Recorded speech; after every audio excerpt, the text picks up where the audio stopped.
بولے گا بھارت میں اب تمام لوگوں کا بہت بہت استقبال ہے۔ اس سمے ہماری موجودگی ہندوستان کا ایک بہت ہی مشہور ادارہ ہے جہاں پہ ہزاروں لوگ علم حاصل کرتے ہیں، الجامعۃ الاشرفیہ، جو کہ اعظم گڑھ جنپد کے مبارک پور میں استھت ہے۔ آج ہماری موجودگی یہیں پر ہے اور بہت جلد ہی یہاں پہ ایک عرس عزیزی بھی ہونے والا ہے۔ اسی سلسلے میں آج ہماری موجودگی ہے اور ہمارے ساتھ مولانا حسیب صاحب ہیں جو اسی یونیورسٹی میں درس دیتے ہیں۔ تو ساری چیزیں ابھی ہم مولانا صاحب سے جانیں گے۔ ہمارے ساتھ یہاں دیکھیے نور الیکٹرانک کے جو پروپرائٹر ہیں وسیم صاحب، ان کا بھی یہاں پہ ہمارے ساتھ موجودگی ہے۔ ان کا بڑا بڑا شکریہ کہ ان کی وجہ سے آج ہم ویڈیو بنا پا رہے ہیں الجامعۃ الاشرفیہ کے اس صحن میں۔ چلیے آپ کو ملواتے ہیں مولانا صاحب سے۔ سب سے پہلے میں آپ کو بولے گا بھارت میں بہت بہت خیر مقدم کرتا ہوں، اور میں چاہتا ہوں کہ اس یونیورسٹی کے جو بانی رہے ہیں حافظ ملت صاحب، آپ ان کے بارے میں کچھ بتائیے۔ ہمارے درشک چاہتے ہیں کہ ان کے بارے میں کچھ بات ہو، کیونکہ عرس عزیزی انہی کے لیے لگایا بھی جاتا ہے، انہی کی یاد میں لگایا جاتا ہے۔ السلام علیکم ورحمۃ اللہ وبرکاتہ۔ حافظ ملت شاہ عبدالعزیز مراد آبادی علیہ رحمۃ رضوان، یہ مراد آباد کے رہنے والے تھے۔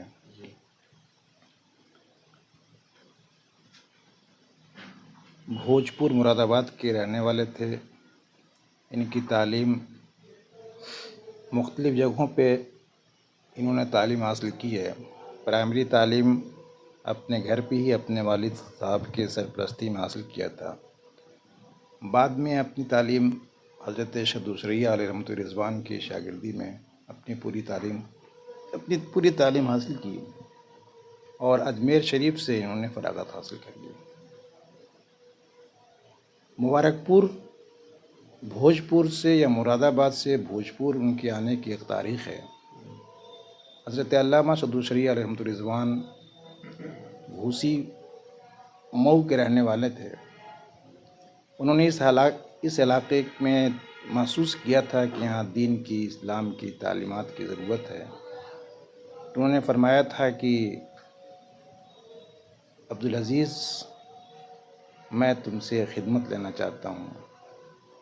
الغرض کہ انہوں نے مبارک پور کے لیے نام منتخب فرمایا، اور انہوں نے کہا کہ آپ مبارک پور تشریف لے جائیں،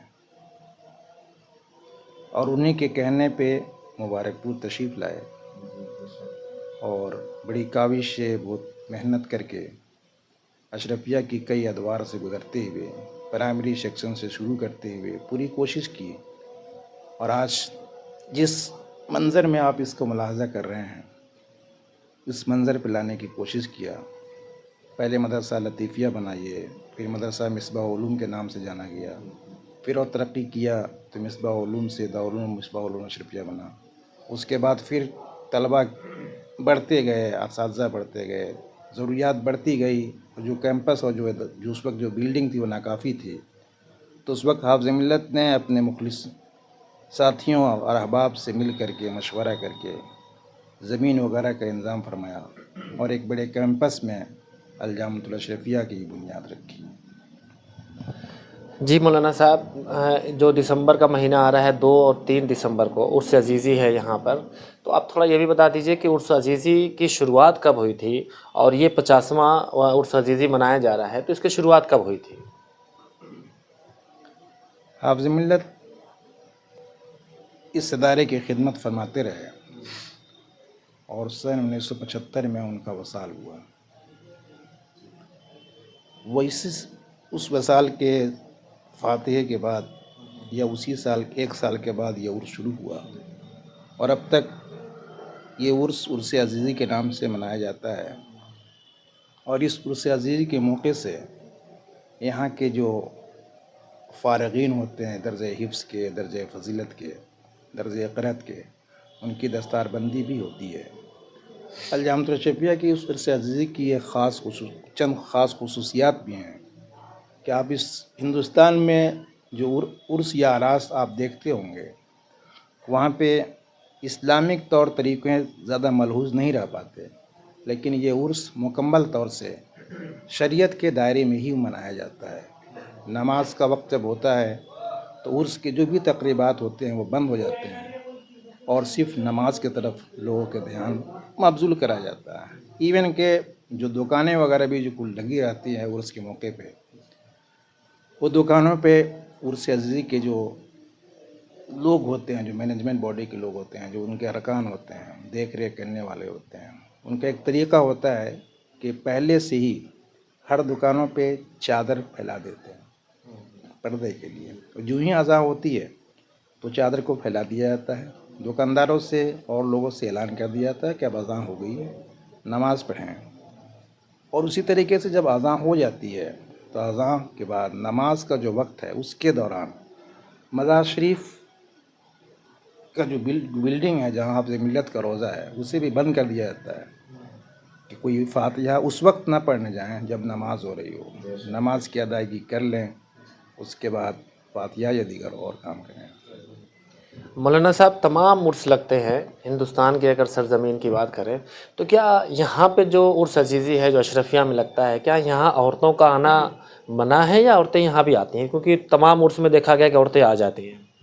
نہیں، ویسے بھی شریعت کے اعتبار سے عرس، کسی بھی عرس میں عورتوں کا جانا ممنوع ہے. اس کا یہاں پہ 100% یا 100% لحاظ کیا جاتا ہے اور پہلے سے اعلان کر دیا جاتا ہے کہ عورتوں کی حاضری کسی بھی حالت میں یہاں برداشت نہیں کی جائے گی.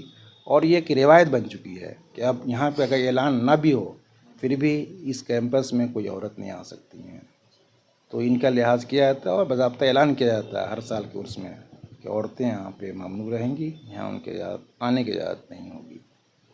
مولانا صاحب، یہ یونیورسٹی کی زمین دیکھیں تو کافی بڑی ہے، کافی جگہ ہے، تو آپ کے انداز سے اگر بات کریں تو کتنے ہزار لوگ یہاں آ جاتے ہوں گے 2 دن میں عرس میں؟ کچھ انداز 50,000 سے اوپر جاتے ہوں. آ جاتے ہیں. اور وہ کہاں کہاں کے لوگ ہوتے ہیں؟ مطلب صرف قریب کے ہی ہوتے ہیں؟ نہیں، آل اوور انڈیا کے تو ہوتی ہی ہیں، پر آل اوور انڈیا کے علاوہ چونکہ یہاں کے جو پروڈکٹ ہوتے ہیں، جو فارغین ہوتے ہیں، ان کی خدمات صرف ہندوستان ہی میں نہیں ہے بلکہ دنیا کے بیشتر دیگر ممالک میں بھی ہیں.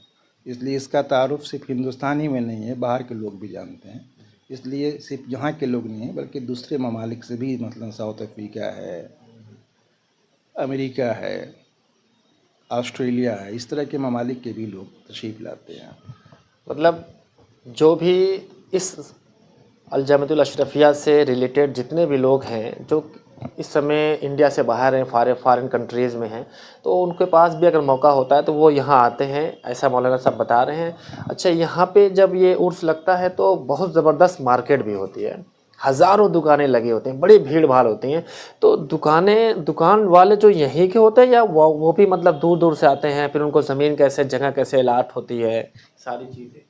کچھ لوکل بھی ہوتے ہیں اور کچھ زیادہ تر باہر کے بھی ہوتے ہیں. تو جو باہر کے لوگ ہوتے ہیں ان کو اپنی جگہ مطلب الاٹ کیسے ہوئی؟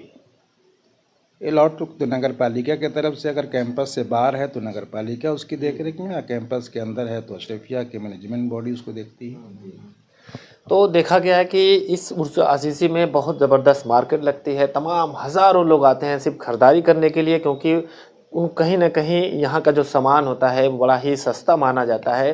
اور یہاں کی مارکیٹ جو ہوتی ہے جب عرس عزیزی ہوتا ہے تو بہت سستے سامان کی مانے گئے ہیں، اور ہوتا بھی ہے. تمام دور دور سے دکان والے یہاں آتے ہیں.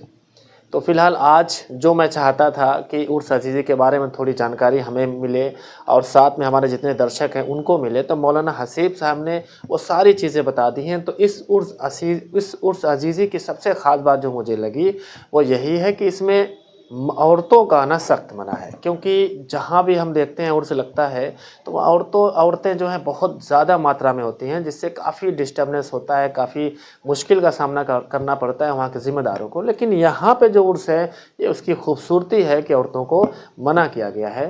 اور یہاں پہ 2 اور 3 دسمبر کو جو عرس عزیزی ہے، اگر آپ کے پاس موقع ہو تو ایک بار یہاں آئیے، یہاں دیکھیے. اور جو حافظ ملت صاحب کا عرس ہوتا ہے ہندوستان کا ایک مانا جانا، ایک بڑا عرس مانا جاتا ہے. آج کے لیے بس اتنا ہی.